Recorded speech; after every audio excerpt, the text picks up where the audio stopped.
Si yo quisiera andar paseando tranquilamente por una ciudad, ¿qué ocurriría computadora en mi paseo tan habitual? Todos queremos tranquilamente andar en las calles en libertad. ¿Qué ocurriría computadora aunque precise tartamudear? Que tupa tupa, que tupa tupa, que tupa tupa, que tus papeles urgentemente te exigirán. Que tupa tupa, tu paradero correctamente tendrás que dar. Bienvenidos a un nuevo programa de Los Carnavales, este podcast que se propone estudiar, analizar, compartir la historia, las anécdotas y los sucesos más importantes del carnaval uruguayo, el carnaval montevideano.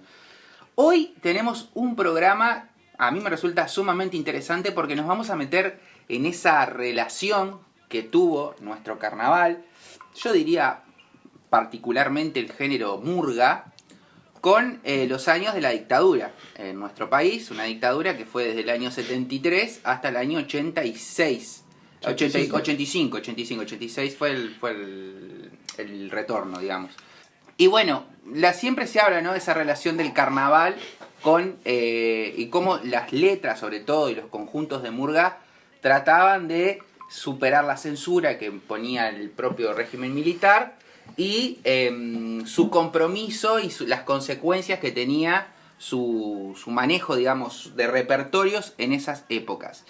Y para hablar de ese tema me acompañan los ilustres pensadores de este programa, las mentes más brillantes que se han sentado en esta mesa del saber bacanal. Me refiero nada más ni nada menos que a Robin Jaunzolo y Martín Rodríguez, a quienes saludo en este mismo momento. ¿Cómo están? ¿Cómo estás, Sebastián? ¿Cómo estás, Martín? ¿Qué tal, Sevita? Nos vamos a poner en tiempos oscuros, pero donde el carnaval no fue exento, que por suerte el concurso continuaba, no como en otros países que incluso Se cortó el concurso. se cortó el concurso. Si podemos dar un ejemplo, por Sí. ejemplo, el carnaval de Cádiz, Sí. en la época franquista, que se cortó, e incluso cuando se retornó con otro nombre que era fiestas típicas gaditanas, ni siquiera se utilizaba el nombre carnaval. Bueno, también en toda España se cortó el carnaval. De hecho, en Canarias, por ejemplo, se cambió por fiestas de invierno.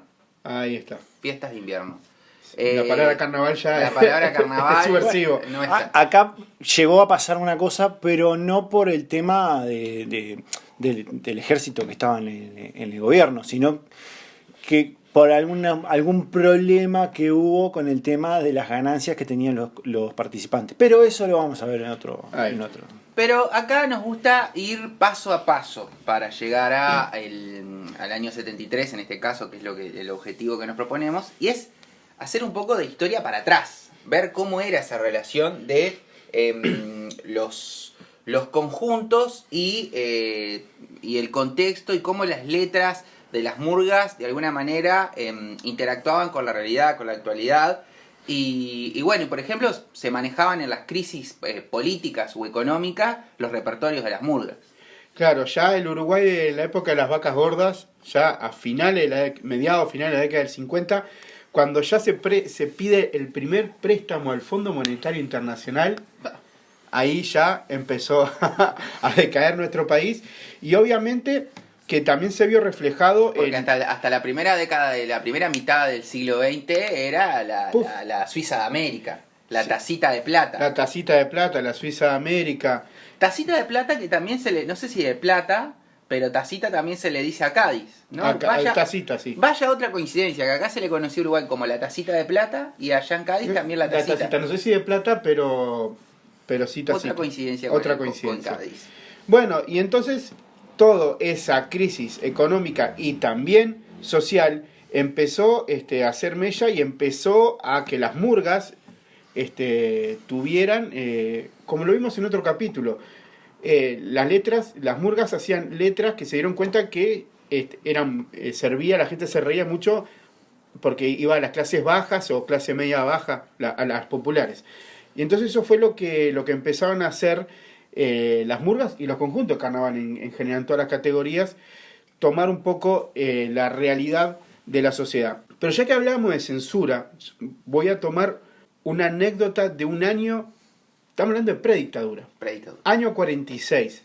El año 46, la murga Asaltantes con Patente, Cachela decide traer a Domingo Espert, fundador, referente y director de Los Saltimbanquis, llamado el Loco Pamento. El famoso Loco Pamento. El famoso Loco Pamento. En ese año 1946, Espert hacía de el presidente de la República de ese momento.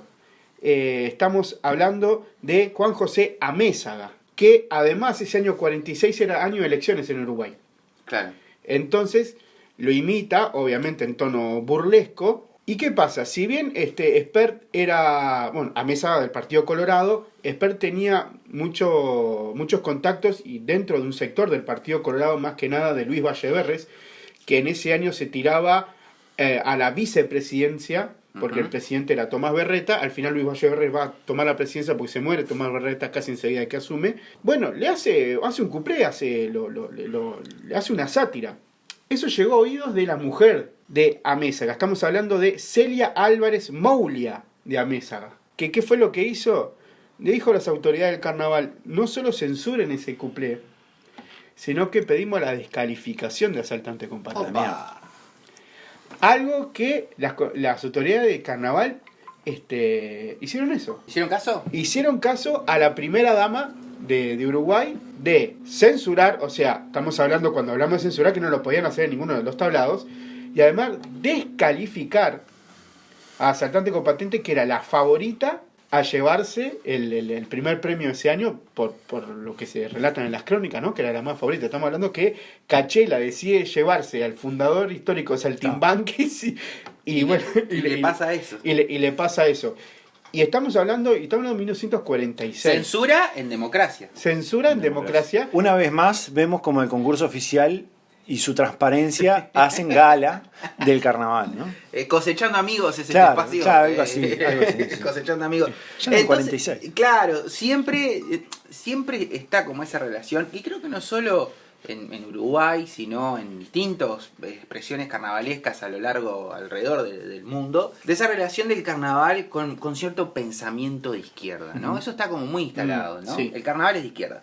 Lisa y Sí. llanamente se tiende Y a más la caer, murga. y más la murga es de izquierda, y se tiende a caer a ese reduccionismo. ¿De dónde sale esta historia de el carnaval, la izquierda, la murga, la izquierda? ¿Es tan así? ¿No es tan así? ¿Cómo es? Para esto nos vamos a recostar otra vez de vuelta en la historiadora Milita Alfaro, que más o menos hurga en ese tiempo cómo se estructura el ideario general de lo que vendrían a ser las murgas. Las murgas no están exentas a lo que era la gente, lo popular en esos años, ¿no?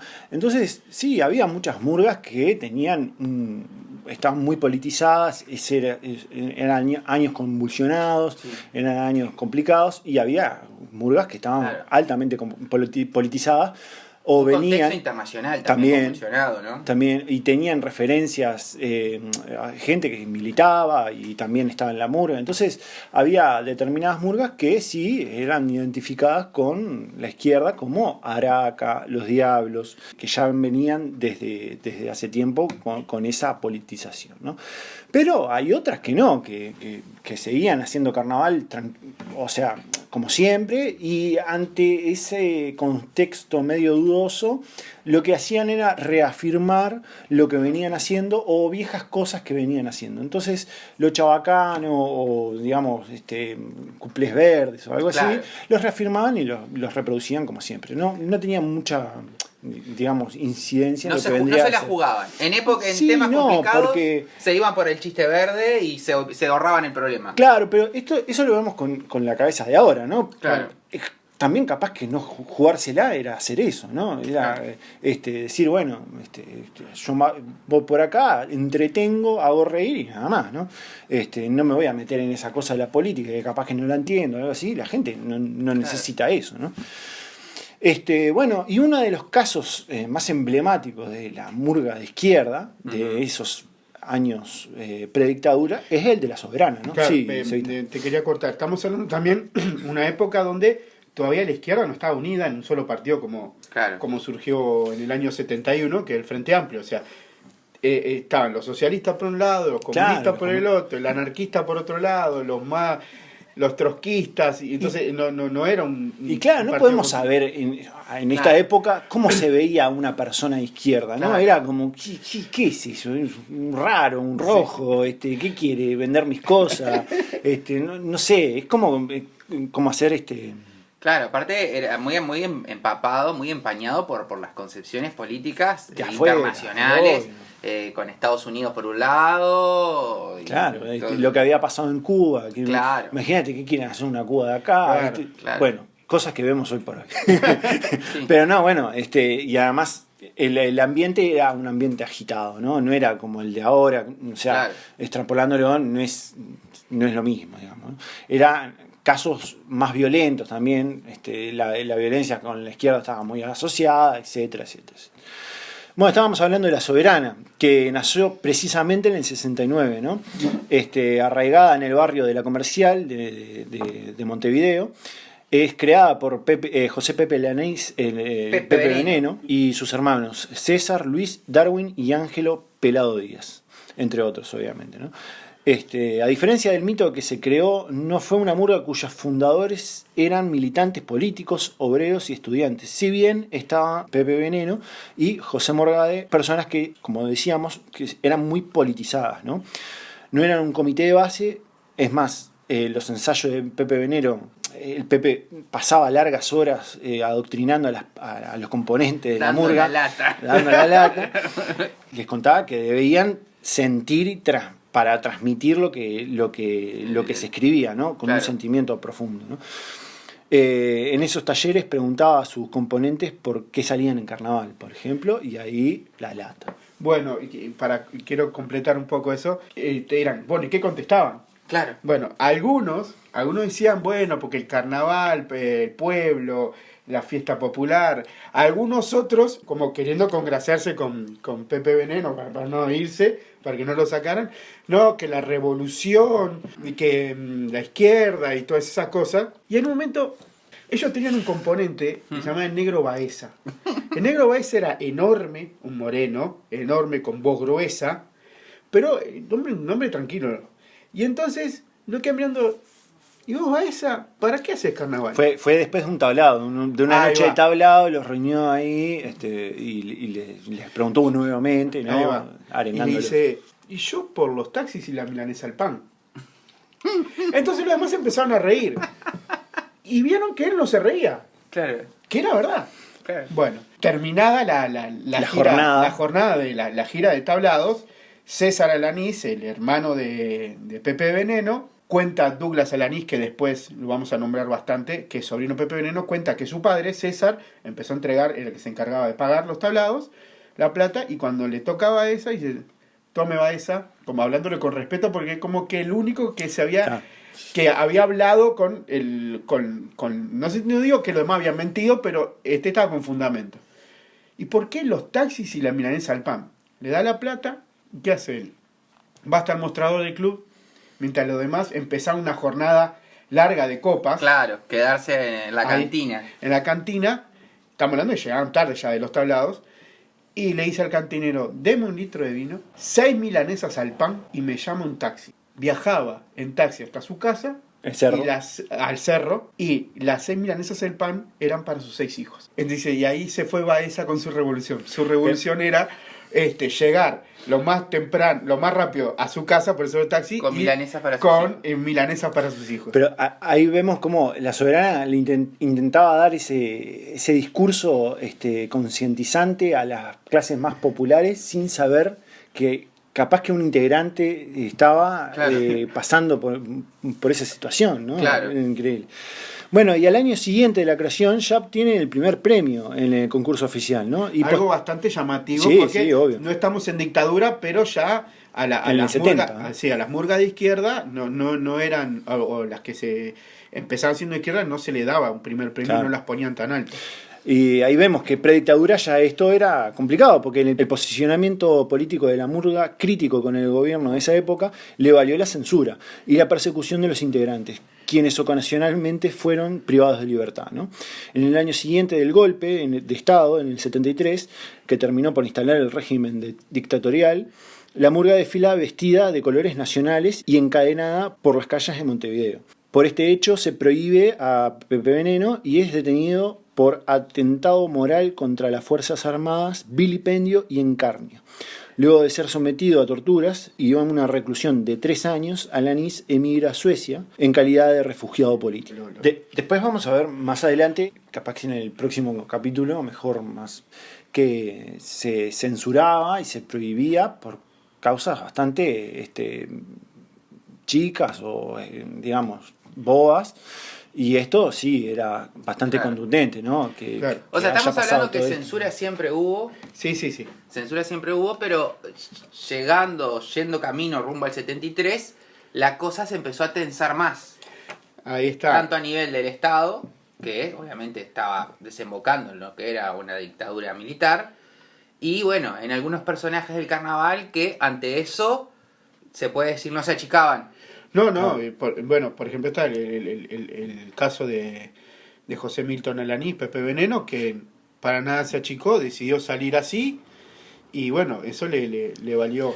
Claro, porque vemos que también estos son procesos históricos, ¿no? Lo que estamos contando, y casi siempre no se da un proceso, bueno, desde el 73 en adelante, claro, aparece la dictadura y no, esto se va dando, ¿no? Es como lo que hablábamos con las murgas, de Cádiz, no es que vino un plato volador de Cádiz y bajó la murga y hay murga en Montevideo, no, claro, se fue dando, ¿no? Estos son procesos, y esto no es ajeno a esto, ¿no? La murga es algo popular y es totalmente posible y plausible que pase esto, ¿no? Que se dé dando esta evolución. Bueno, y a raíz de lo que le pasa a Pepe Veneno, quieras o no, a algunas murgas se habrán amedrentado, es decir, bueno, mirá lo que le pasó, y otras al contrario. Habrán sacado más fuerza y decir, bueno, si a él le pasa esto, yo el próximo año, si nos vamos todos. Sí, y la última pastilla, claro. Esto generaba en las murgas dos cosas: o hago reír a la gente y nada más, y no me meto, pero ¿por qué? Porque no me meto porque no entiendo de política, o porque me autocensuro, claro, porque al otro le pasa lo otro. Está ahí. Bueno, quedamos entonces a las puertas de la dictadura. Quedamos en la puerta de la dictadura. Una cosa para agregar, que es que a otro que le pasa, no solamente a Pepe Veneno, sino también a Antonio Iglesias. Claro, de Diablos Verdes. El director responsable y fundador de Diablos Verdes, por ser comunista, sindical, también dirigente de DAECPU, que en un momento ya vamos a llegar a la historia de DAECPU, que también le pasó lo mismo que a Pepe Alanis, perseguido y censurado. Luego de décadas de juicios adversos y de sistemática condena al carnaval en todas sus manifestaciones, esta suerte de primer desembarco de la izquierda en la fiesta, y más concretamente en la murga, marca una inflexión decisiva. Al aludir a una izquierda radicalmente crítica del carnaval por considerarlo algo así como el opio de los pueblos, estamos refiriendo al discurso oficial y a la percepción que se tuvo de la fiesta durante la primera mitad del siglo XX a nivel de dirigencia. Por supuesto que esa postura no impidió que militantes socialistas, comunistas o anarquistas participaran de una manera u otra en la celebración. Entre muchos otros ejemplos, uno de los más claros es sin duda el de Antonio Iglesias, dirigente sindical de filiación comunista, que como director de la murga Diablos Verdes y como figura clave de DAECPU, a lo largo de toda su vida compartió la condición de hombre de izquierda con la de entusiasta carnavalero. En realidad, pese al impacto inmediato que generó el fenómeno en los primeros carnavales de los años 70, la situación desatada por el golpe de Estado en el 73 determina que la dimensión del cambio recién puede apreciarse en toda su magnitud en el entorno de los años 80, al principio de los años 80. Para entonces, a contrapelo de sus intenciones, las condiciones creadas por el régimen militar habían contribuido a fortalecer categóricamente la articulación entre la fiesta y la izquierda, ¿no? En el 74 el régimen militar enfatizó los mecanismos de control sobre las murgas que estábamos hablando. Araca, Los Diablos, también La Soberana, ¿no? En ese momento en el que la izquierda empieza a prestar atención al carnaval como una forma de hacer política, debido a los mensajes antidictatoriales que proclamaban ciertas murgas, ¿no? En tiempos donde varias figuras de la izquierda uruguaya estaban siendo detenidas, varias murgas llegaron incluso a sacrificar su libertad diciendo que lo que estaba sucediendo, a su entender, estaba mal, teniendo consigo el apoyo de una parte de la población. Si el objetivo que tenía la censura a las murgas por parte del régimen militar era el minimizar y neutralizar el rol de la fiesta, el resultado fue inverso, ya que el carnaval en sí, en especial las murgas, preservaron ciertos espacios de oposición dictatorial. Claro, es como se empieza a consolidar ese lugar de vereda enfrente, por decirlo de alguna manera. Esa unión, y que vamos a ver después, más adelante, a principios de los 80, donde hay algunos artistas, se da la particularidad que hay algunos artistas que no podían hacer, que no podían hacer arte, por ejemplo, el teatro, que se daba mucho en el teatro, no podían hacer teatro o no les daba el teatro para vivir, se van migrando a la murga. Claro. Y eso va a generar en los 80 una profesionalización, digamos, de las murgas, que se va a ver mucho más nutrida nutrida y más intensificada en los 90 y los 2000, ¿no? Años 80, que si bien al principio de los 80 seguía la dictadura, se podía ir... Estaba como más...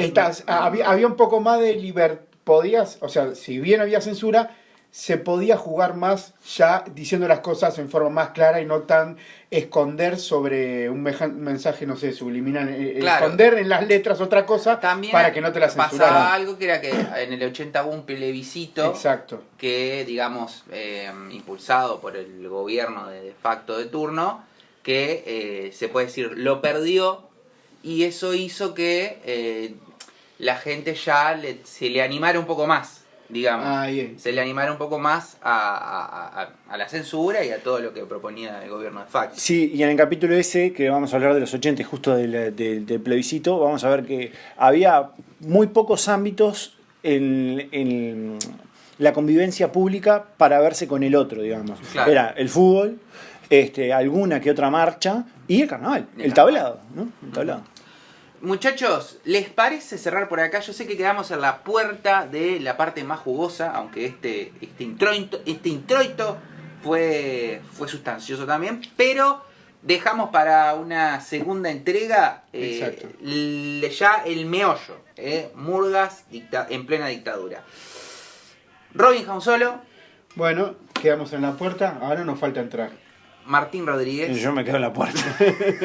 Usted ha escuchado un episodio más de Los Carnaval. Sobre el conflicto de la enseñanza que nos podrías comunicar. En los liceos y en las escuelas, con las escuelas de integración.